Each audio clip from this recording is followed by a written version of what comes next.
tenho aqui agora a refração nos meios bidimensionais, como na superfície da água, por exemplo. Bom, só lembrando que a refração é quando a onda passa de um meio para outro. Observem aqui que cada linha dessa aqui, olha uma onda passando do meio 1 para o meio 2 aqui. Cada linha vermelha dessa é uma frente de onda, como aqui embaixo tem essas linhas azuis.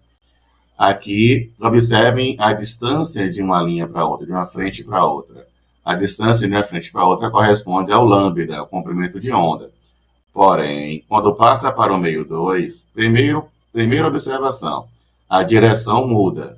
A direção da propagação da onda muda.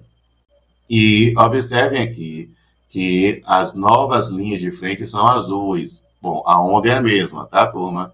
Aqui é só para diferenciar a distância de uma para outra em cada meio, mas é a mesma onda. Então, mas observem que a distância entre as frentes de ondas diminuiu, ou seja, o lambda, o comprimento de onda diminuiu. Por quê, Marcão? Porque a velocidade aqui no meio 2 diminuiu.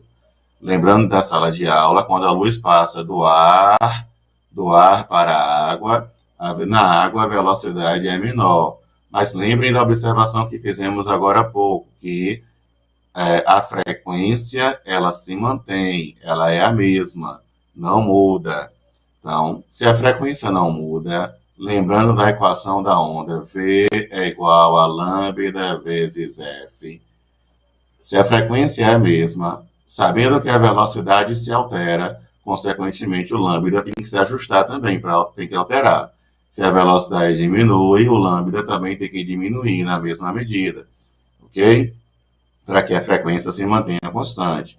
E lembrando que o lambda aqui no meio 2 diminuiu, porque esse meio 2 ele tem um índice de refração maior do que o do meio 1. Fazendo analogia grosseira, o meio 2, analogia com a densidade, o meio 2 tem a densidade maior do que a do meio 1. É só lembrar do par de meios ar e água. A água tem uma densidade maior do que o ar.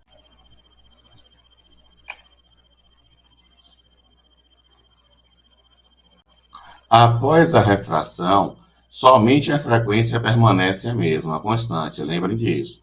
O comprimento de onda se ajusta à velocidade, eles são diretamente proporcionais entre si. Lembrem que no meio 2, o comprimento de onda diminuiu, porque a velocidade no meio 2, aqui embaixo, olha o meio 2, a velocidade também diminuiu.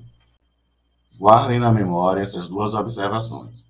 Quando a onda passa de um meio menos refringente, só lembrando, menos refringente é aquele que tem índice de refração menor. Lembrem do ar e a água. O ar tem um índice de refração menor que o da água, né? O índice de refração do ar é 1. Então, ele é menos refringente do que a água. Meios menos refringentes são mais fáceis da onda se propagar.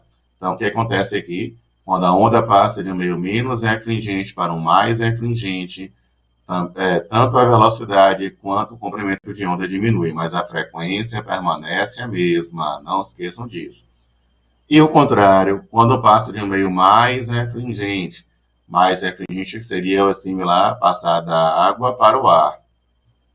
Mais refringente para o menos refringente, a velocidade e o lambda aumentam, mas a frequência permanece a mesma. Ok? Lembrem que a frequência de uma onda depende da fonte que a emitiu. É sempre a mesma da fonte que a emitiu. Aqui é um exemplo, uma imagem mostrando o meio 1 aqui de um lado e meio 2 aqui do outro lado. Observem que está passando de um meio 1 para o meio 2. Claramente no meio 2 o comprimento de onda é menor do que no meio 1. Nesse meio 2, à direita, a velocidade dessa onda aí é menor, porque o lambda é menor, mas a frequência nos dois é a mesma.